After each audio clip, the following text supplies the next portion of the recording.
Good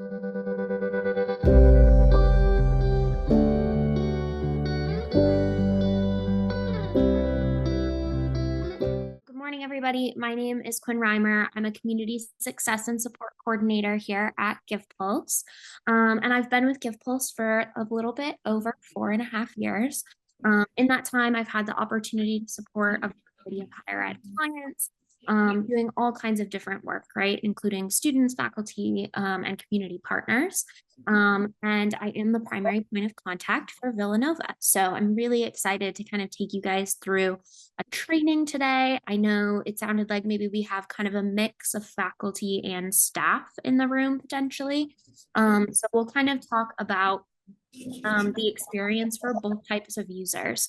But first, we'll talk a little bit about what GivePulse is. So GivePulse was founded in 2012 in Austin, Texas. Kind of our mission is to ultimately be deeply local and broadly global.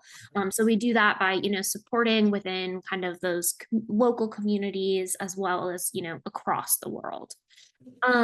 We are a platform where you can organize all community engagement activities. So we support K-12 schools, higher ed institutions, nonprofits, cities and municipalities, and corporate social responsibility programs in tracking all kinds of the community engagement work that they do. So ultimately, really, our mission is to enable everyone in the world to participate and engage in lifting their community to new heights. So the first thing that we're going to do is I'm going to show you guys kind of Villanova's instance. So if you're following along with me, feel free to go to villanova.givepulse.com, and that's going to take you to your GivePulse instance.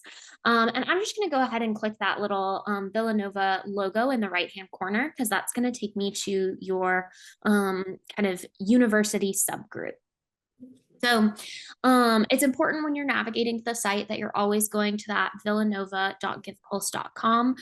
You'll sometimes see that referred to as your subdomain, and it's important as an administrator anytime that you're sending out links to students or other staff members, that you're always sending it with that link for a couple reasons that we'll get into when we talk about navigating the product. But one of those reasons is that's how you see all of your great branding here at the top. And also how when you log in, you get prompted with your single sign-on versus having to search for it. So if you're on the site with me here, you'll see that this is Villanova's homepage, basically, right? This is where, students, faculty, and staff alike can come and find opportunities. So within your network, you have that kind of direct network, right? So if you're reading our support articles or engaging in kind of our resources and training, you might hear us refer to this as a parent group. And below that parent group, right, there are different subgroups. Those subgroups can be kind of nested under one another to create kind of a hierarchy, right? So an important thing to understand when accessing GivePulse is administrative access rolls down, data rolls up. So that means that, all the data that you're putting in your programs or in your courses is rolling up to that top parent group for overall institutional reporting, right? Which is really, really great and really helpful for tracking the community impact of your institution as a whole. It's also really helpful, right, for your students and for anyone who's kind of looking for those volunteer opportunities, because all of those opportunities are going to flow up the network. You then have kind of your secondary set of people within your networking community, right? Those are your community partners. So while you have that kind of direct network of your units and departments, which some of you all may be, the GivePulse administrator for a particular subgroup, right? Or your course. There are also the community partner groups, or within GivePulse, we'll call them affiliates. But you guys have them white labeled as community partners. Those affiliate groups basically have the opportunity that anytime that they create an opportunity within the GivePulse system, it's automatically going to appear on the Villanova page as an opportunity that people can volunteer to, right? So you can see parking volunteers for St. Augustine is posted an opportunity here on the system for people to sign up for. And you can see, right, a couple of other opportunities here that are being populated from, different subgroups and different community partners. This is really a place that yourselves and your students can come find opportunities to engage in. Excuse me. So the first thing that we're going to talk about is really how to log in and navigate the site. And then we'll talk about some of those kind of administrative features that you have access to. So if you're following along with me, in the right-hand corner of your screen, you'll see this kind of login option right here. And you can select kind of that login. And you'll see that you're kind of directed to that login via Villanova. So you'll want to click into that, and that's going to take you into your single sign-on so that you can access your instance and your account, right? I'm going to log in directly to the site since I don't have Villanova credentials, and it's going to give me here a quick dual authentication code. But if you're following along with me here, you can feel free to kind of get logged in. If you're logging in for the first time, you will be prompted to confirm a couple pieces of information.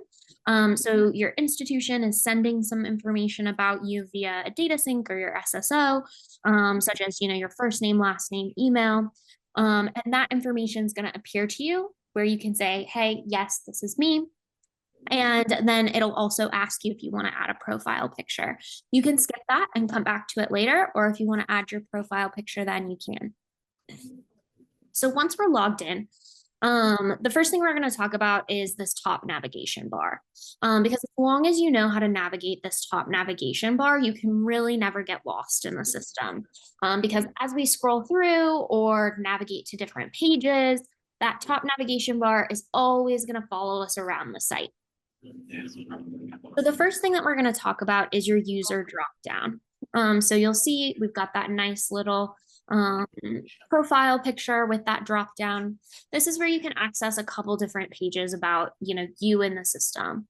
The first and kind of most robust, probably frequently used page is going to be that dashboard.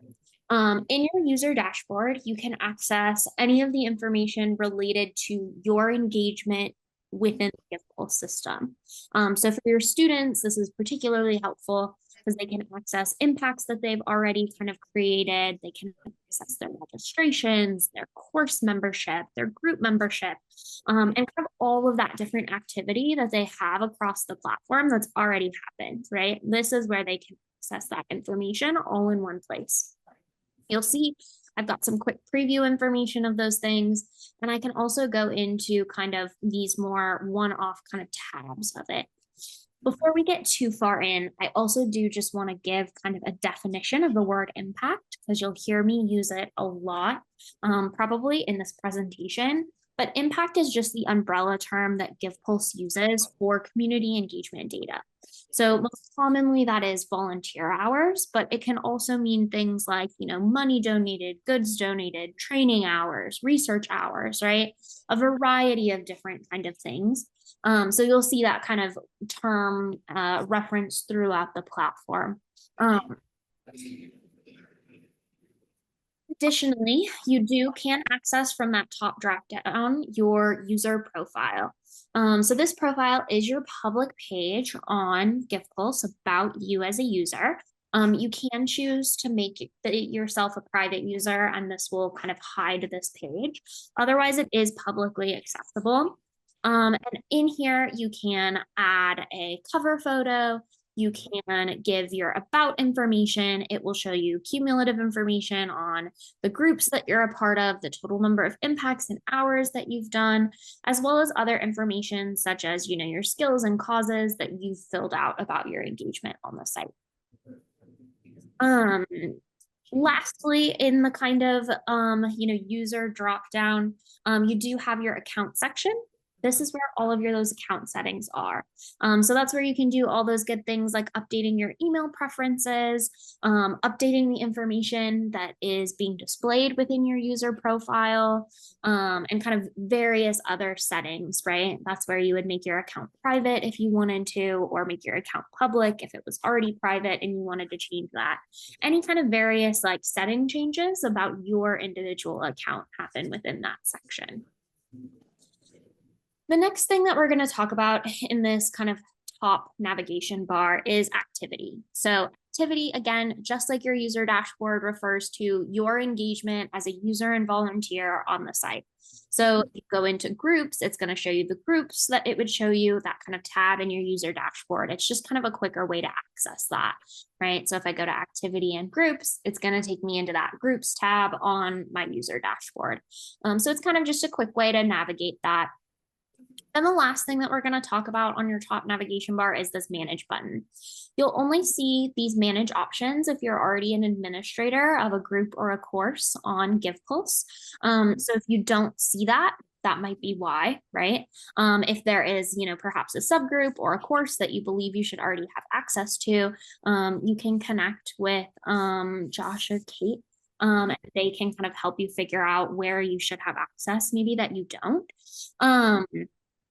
But within this kind of manage, this refers to, everything that you have access to across the system, right?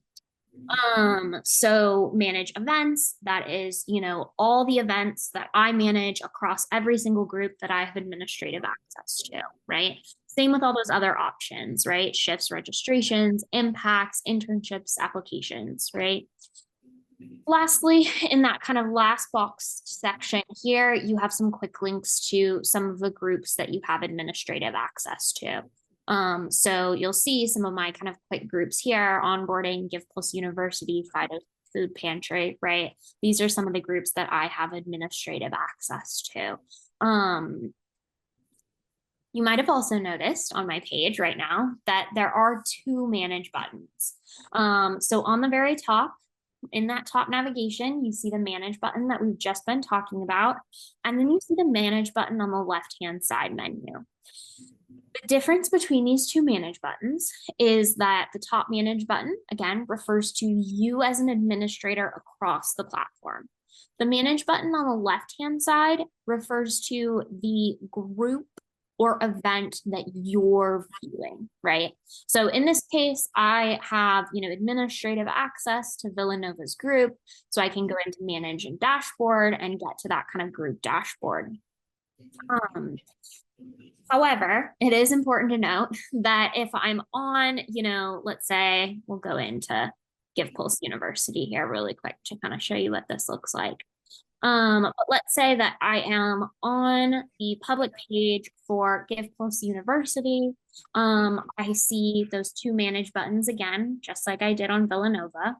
If I go to manage dashboard, that's going to take me to the same place as going to manage on GivePlus University. They're both going to take me to my group dashboard. It's just, that this manage button is only accessible for those kind of events or groups that I have administrative access to. So we've talked a little bit about how to navigate in the site. So the next thing that we'll talk about a little bit is some of the kind of course specific elements. So if you're following along with me and you have administrative access to a group, this is kind of the time where you can go to that manage and select that group from your top manage. In this case, I'm going to go into my kind of example course. A lot of the stuff that we're going to talk about here in the second half applies to a subgroup or to a course that you're managing, right? But for the next few minutes here, we're going to talk about kind of some of those customization options that are of kind of maybe particular interest to a faculty member. So within customize, so I'm going to show you guys how you can get into kind of customize here in your course. If you're on your course page or you've gone to manage in the dashboard of your course page, I'm going to go to manage dashboard in this direction. You'll see under customize, you have this menu of options in our group dashboard. So we'll take a more in-depth tour of kind of the group dashboard in a minute. A class is basically a type of group. So there's just a couple things about the course that's a little bit different. But for the most part, it's all pretty much the same. So we'll do that kind of tour of that dashboard in a minute, but we'll talk about some of the things that faculty members frequently like to kind of customize within their course. So the first one is under look and feel. the ability to enable threaded discussions on your course page within that look and feel, so that you can, have a forum where students can ask questions about their engagement with a course, or, you can have kind of discussion type posts within the system if you'd like to. You can also enable this feature within a regular subgroup, but it's most commonly used within those kind of course subgroups or by our nonprofits who have kind of a lot of discussions or questions that frequently ask questions, right? The next thing that you might want to customize within a course that's commonly done is under customize and impacts. You do have the ability to add global impact questions where you can request information and gather different deliverables from students as they're logging those impact hours into the system. So you can do that there. And then the last thing that you can do is you can customize the kind of white label, a few options within your course itself. So you can change default labels on terms for just your course. You can also do this in the subgroup just to make things more familiar for students. So for example, something that we commonly see get white labeled within, a course or even within a subgroup is the kind of events language, right? Let's say that, your students aren't really participating in volunteer events. Perhaps it's more of a project or placement-based opportunity.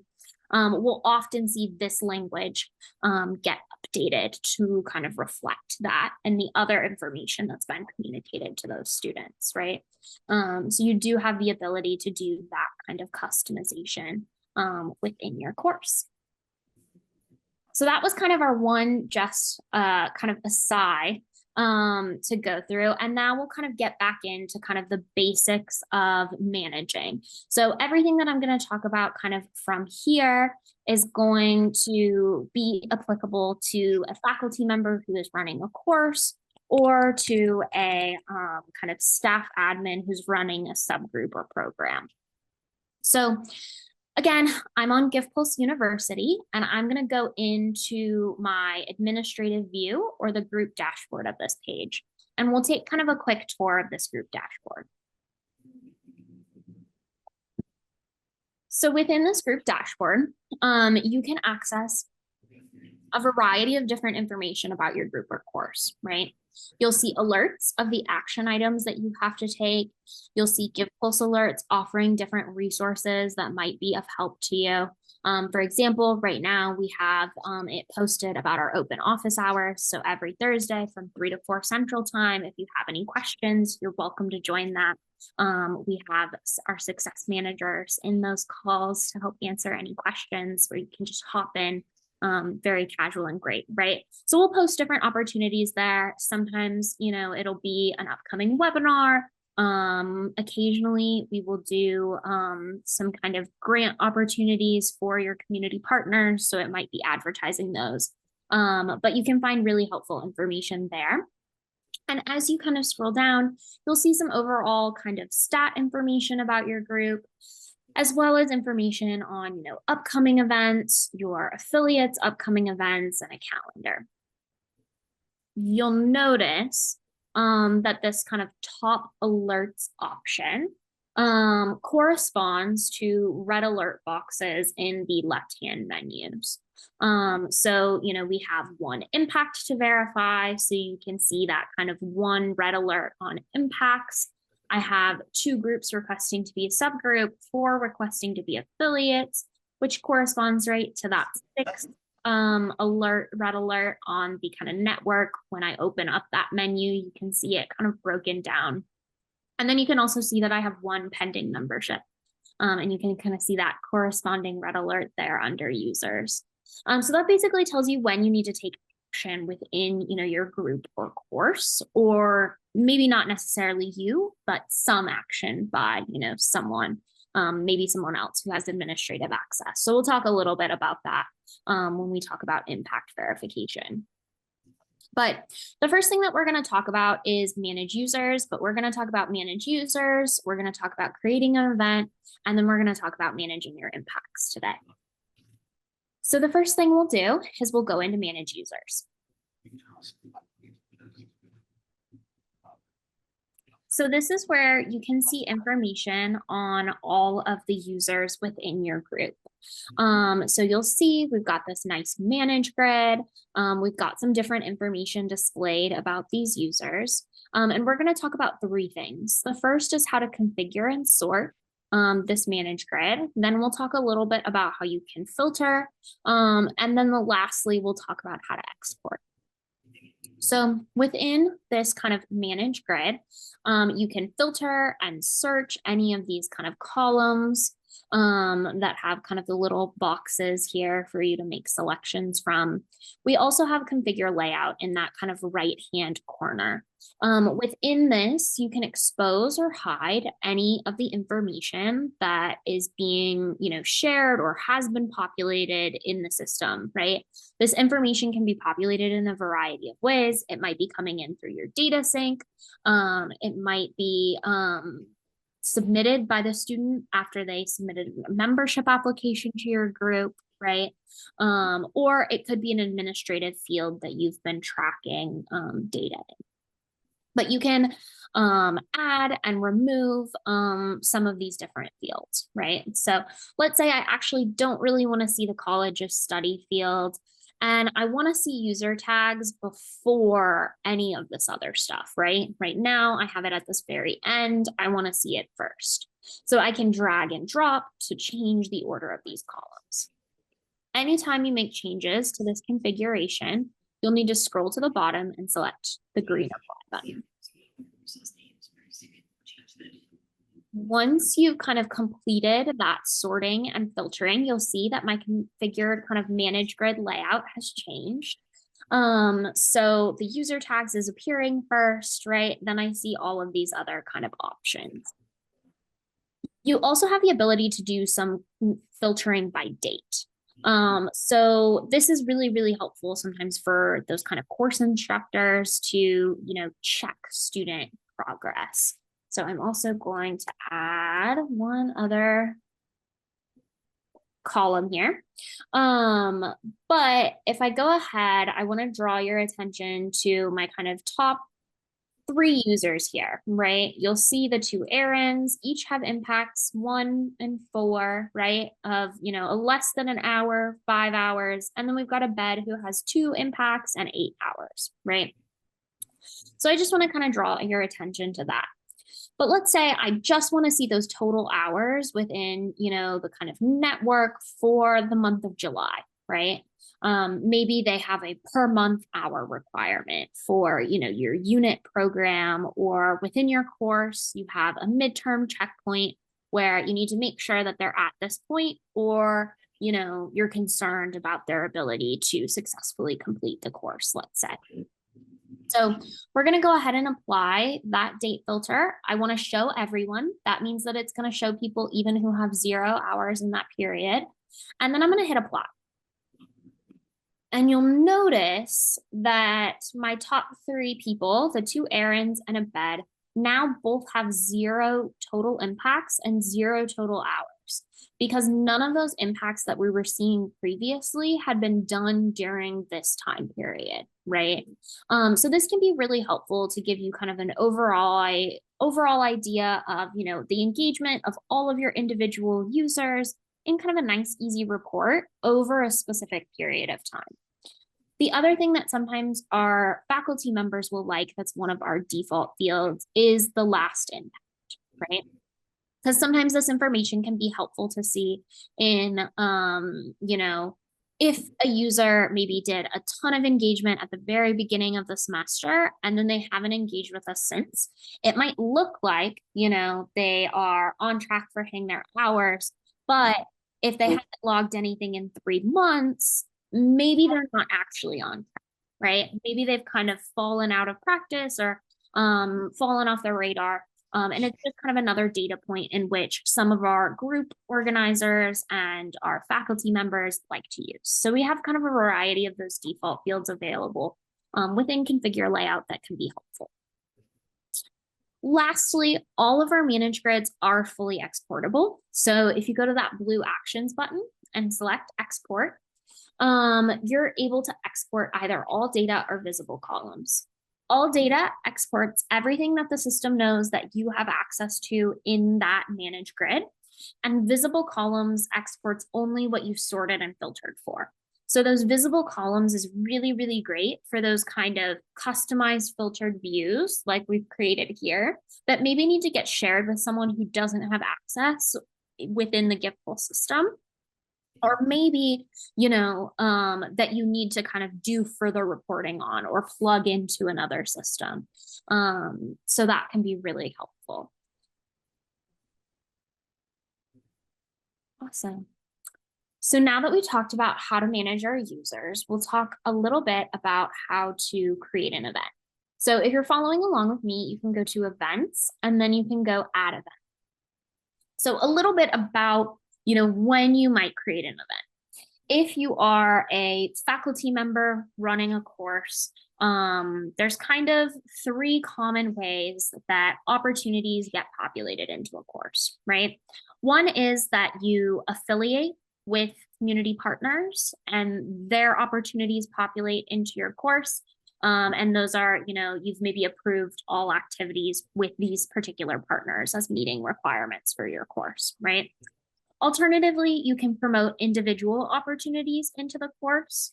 And then lastly, you can create different placement opportunities. So let's say that you have really strong partnerships with a handful, right, of community partners that have specific projects just for your course that you are assisting them manage, right? You can kind of create those opportunities for your students to log your impacts on and share that information back with the partner. And then, of course, for your kind of program or program staff, this is kind of your opportunity to promote or track your registration for the different opportunities that you have going on campus. So when we add an event, it's going to take us into our event creation workflow. In here, I'm going to be able to select a title. So I'm going to set my title to be volunteer with us.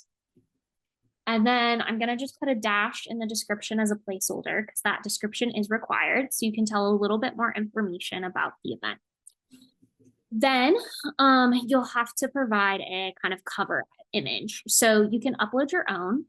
We highly recommend that when you create events, you create your custom cover images because our UX UI designers have found in a lot of their research basically that the #1 reason that students or volunteers in general are choosing an opportunity over another is because of an engaging cover image that communicates to them, what the event is and what they can get out of the event.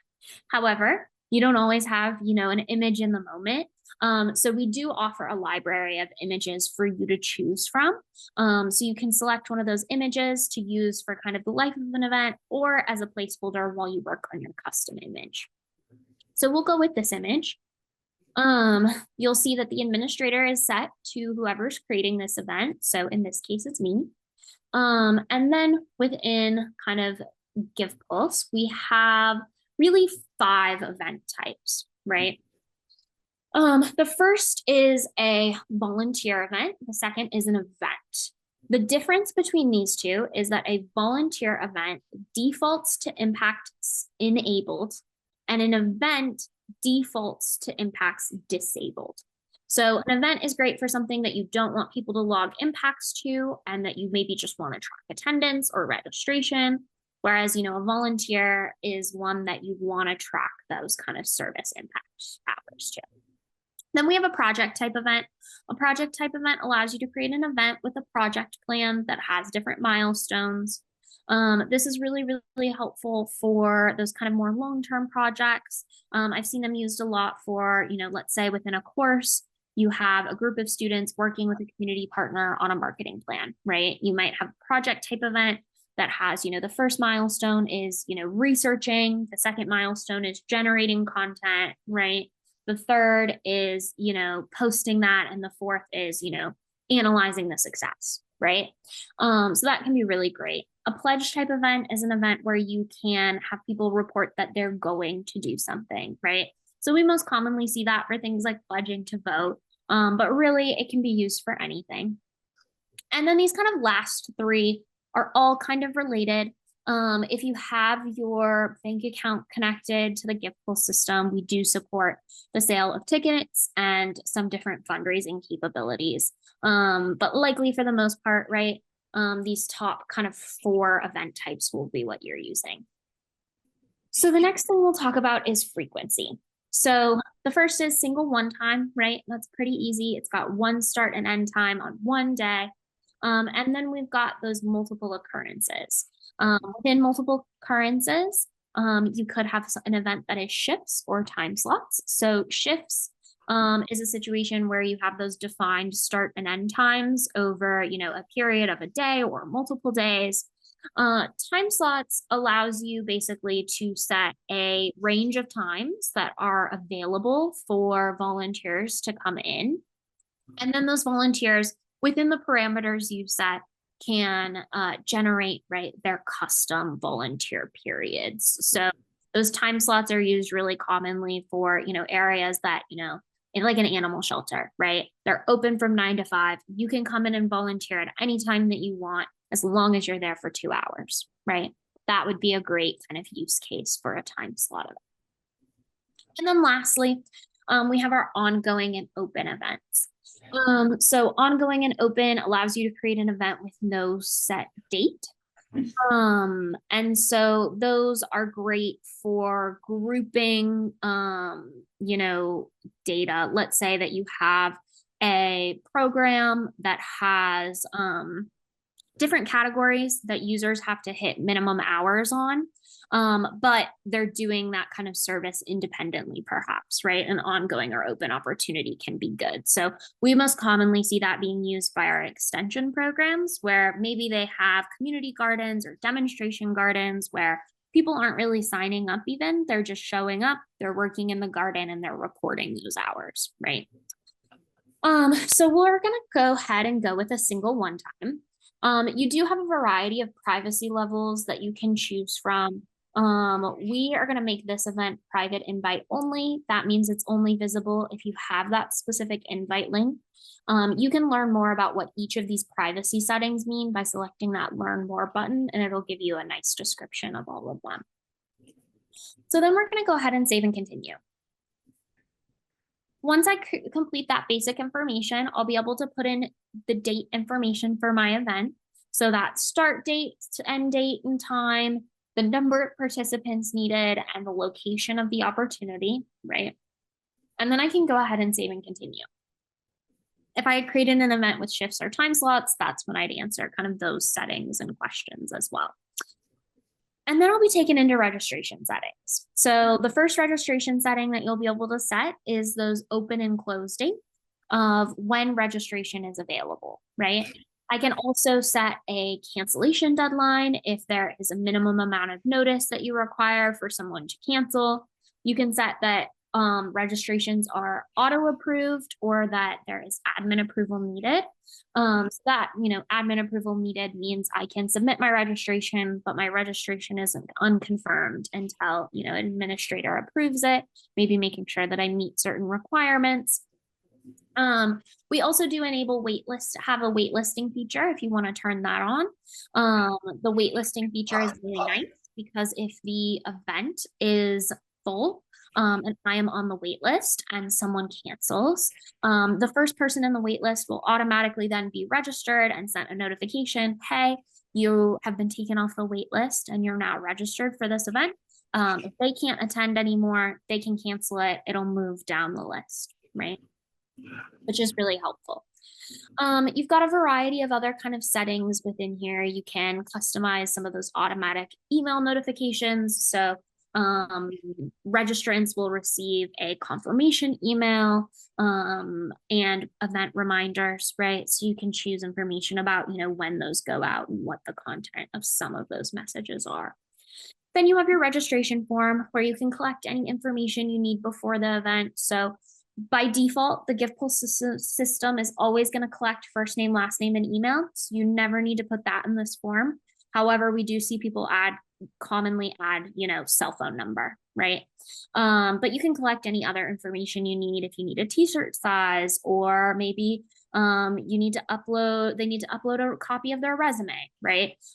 We have a variety of different types of fields, whether that be document uploads or drop-down multi-select, text field, text area, where you can really create a customized form. Then we also have our impact form. So after the event has happened, if you didn't sign registrants in, registrants will receive an email asking, did you attend? In that email, I can say yes or no, right? If I say yes, I did attend, it'll take me to fill out my impact form. In the impact form, I'll go through the kind of default form, but then you can also choose what some of those custom questions are, maybe that I'd be asked in that form. So, any kind of reflection question specific to that event that you want to add, you can do here. If I was marked as attended and you have reflection questions in this section, instead of receiving a did you attend email, I will receive a confirm your engagement email, which will ask me to provide some additional details on that reflection piece to the kind of impact that's already been generated by my attendance record. So that's how you create the event.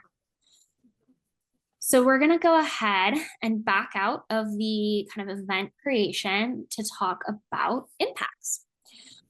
So we've kind of been walking through the life cycle, right, of both an admin and a user, right? So the users are in manage users. We talked about how to filter that. We talked about how to create an event so that, your users are registering, they're having impacts to the event, they're participating, right? So then that second piece of how do you see those impacts that they're submitting and how do those impacts get verified? So if you're back in that user dashboard, you can go to impacts, manage impacts. And then within this page, you'll be able to see all of the impact records logged to your group. You'll also see this kind of yellow outlined box here at the top, where you can go click here. But all clicking here does is it takes verified, the verified column, and it filters it to pending. So within the kind of give pull system, right, how verifiers are set is to the most specific level of information that we have. So if a user logs an impact to a shift, it will go to the shift organizer. If a user adds an impact to just a general event without shifts, it'll go to the event organizer. If a user logs a impact to a group, it'll go to the group organizer, right, or the group administrator. So that's kind of how the system automatically assigns those verifiers. Oftentimes within your courses, right, the verifier might be the community partner. In that case, as the faculty member, you're still going to see those impact requests, but you should always make sure, that your name is in the verifier spot, that that's actually your impact to verify before doing kind of any of those verifications. Within manage impacts, it's really easy to verify. I can either verify a individual one by going to actions and verify, or I can verify multiple if I know that, both of these Beth Davis impacts are good. I can check those boxes. I can go to bulk actions and I can verify selected, right? So I can verify multiple impacts at once or one impact at a time. I can also configure my layout to expose different information within this page, right? So if I want to see that review, reflection, and feedbacks, I want to see start date and start time. And right now I don't have end date and end time exposed, right? So if you wanted to see that information, you could, as well as, those total hours served. So you can customize that just in the same way that you did in manage impacts. If you scroll to the bottom of manage impacts, you'll see we've got a couple of totals here. So that 31 volunteers refers to the unique number of users represented in, basically this list of impacts. So in this case, right, Beth Davis has logged quite a few impacts, but she's only represented once in this volunteer count. You'll also see the total number of hours related to that kind of impact. So we've got 11,000 and some change, right, in hours logged in this group with our current filters. You can also filter between a specific time. So let's say that I want to see, the number of unique volunteers and hours logged in my group in the month of July again, I can go ahead and filter, and I've still got this filtered by what needs to be pending. So I can clear that filter, right? And then as I scroll down here, you can see that in July, there were only 10 volunteers doing 59 hours. So that can be really helpful for pulling those kind of quick numbers for different reports or for social media or any of that stuff. The other great thing is, just like in Manage Users, all of our manage grids are fully exportable. So if you go to that blue Actions button, you can export. Again, you'll be prompted with these two options. All data is everything that the system knows that you have access to. Visible columns is whatever you've sorted for and filtered for and are currently viewing in the Manage grid. Awesome. So we talked today about, kind of those manage users, creating an event, verifying impacts, a little bit about, the differences between courses and managing as a subgroup admin. The last thing we're going to talk about is some resources that are available to you all. The first is, if you are a faculty member who is managing a course, you can view kind of a collection of support articles specifically for faculty members in managing your course. It'll talk more about those kind of customization options that we talked about briefly today. For those kind of more, subgroup admins, you guys might be very interested in our use case documents.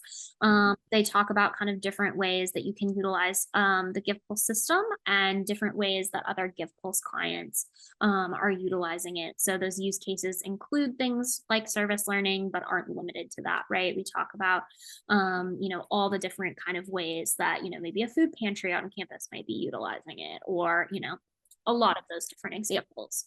And then lastly, which I did mention while we were kind of going through the training, but we do offer office hours every Thursday from 3 to 4 Central Time, where you can chat with our support and success team about any questions that you have. That's within our group, The Pulse. It is our community higher ed admin resource group. So we also post information about upcoming webinars and some of our asynchronous trainings that are similar to this one, such as our GivePulse 101 that you can connect with. So yeah, definitely connect with that. Then of course, we have GivePulse support. You can email them at support@givepulse.com with any questions that you have. We're really happy to help you there. And then also we do have support.givepulse.com, which includes articles on how to do pretty much everything on the site and is fully searchable.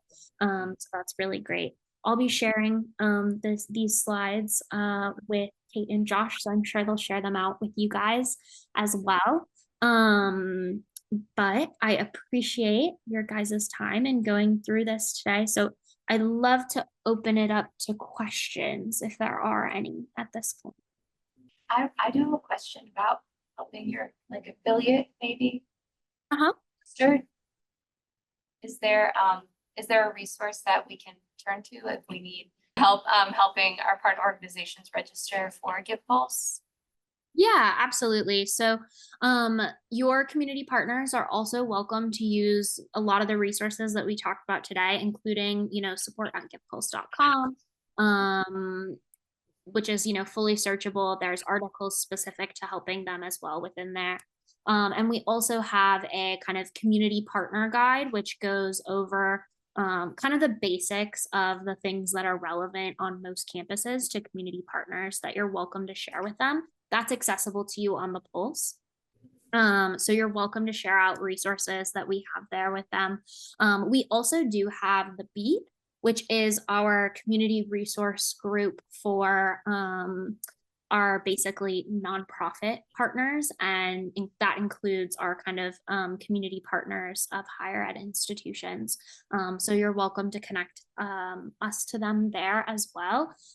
We provide a lot of kind of trainings within that system as well, that's kind of in their language and specifically for nonprofits.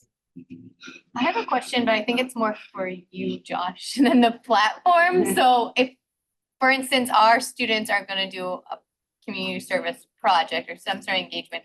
Our flow would be to set it up as an event in here and also make sure that that community partner that we are working with is established in here as well. Is that what we would need to do? Yeah, so you would, Okay. you would want to, you'd invite them to become an affiliate. You would want to invite them to be an affiliate both at the university level. Right, okay. And we can give you the link for that, as well as to affiliate with the McNulty Center. group then, Specifically the subgroup.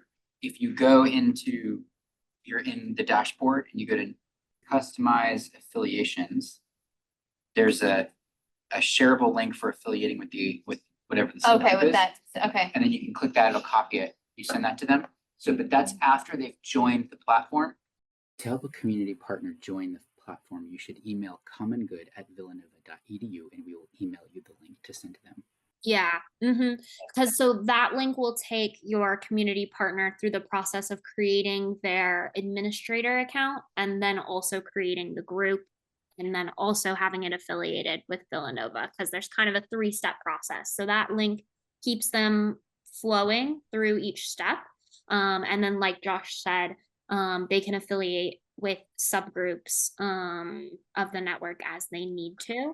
The other great thing that you can do sometimes is once they're established, if there is an opportunity that you're doing with the partner that maybe your group is really organizing and taking the lead on and maybe managing your own registrations, you can create the event in your subgroup. And then under those impact settings, there's basically an option to share all of the impacts from that group to your community partner. So sometimes that can be a good way to do it for, you know, if it's a situation where you're heavily managing the registration, right? If you're just attending an event that they're already putting on, right? Then often connecting that event via the affiliation and their existing event is the way to go. But depending on that relationship, the system can kind of meet you where you are with that. Okay, thanks, that was helpful. For the events, when you're tagging causes and skills, I looked at the editing profile and it seems like there's a lot more skill breakdown that you can put on your profile than what you can tag in an event. Am I missing something or is it purposefully more limited on the events and the profiles more just kind of show off all the kind of skills that the user has?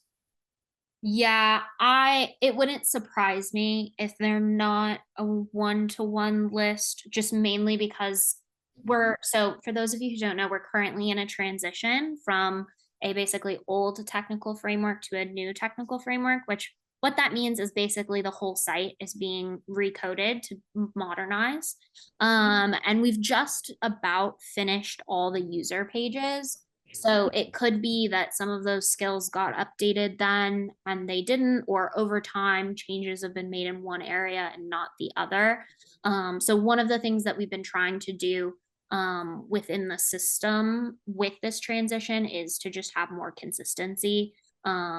So again, it wouldn't surprise me that there are more on kind of the user side, because likely over, you know, the past 10 years when someone requests to have something added as a skill to the, you know, student profile, maybe it didn't get added, you know, here or there to the events. If there are skills reflected that you'd really like to see in, you know, the event options that aren't there, definitely submit that to our support team. We're always open to that kind of feedback and appreciate you guys kind of helping us identify those gaps and inconsistencies for sure.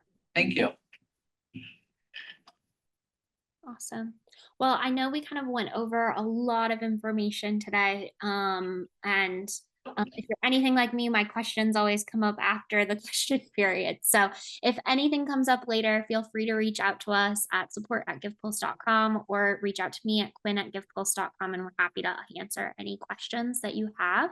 And I hope you guys have a great rest of your week. Thanks, Quinn. Thank you. Bye, everybody.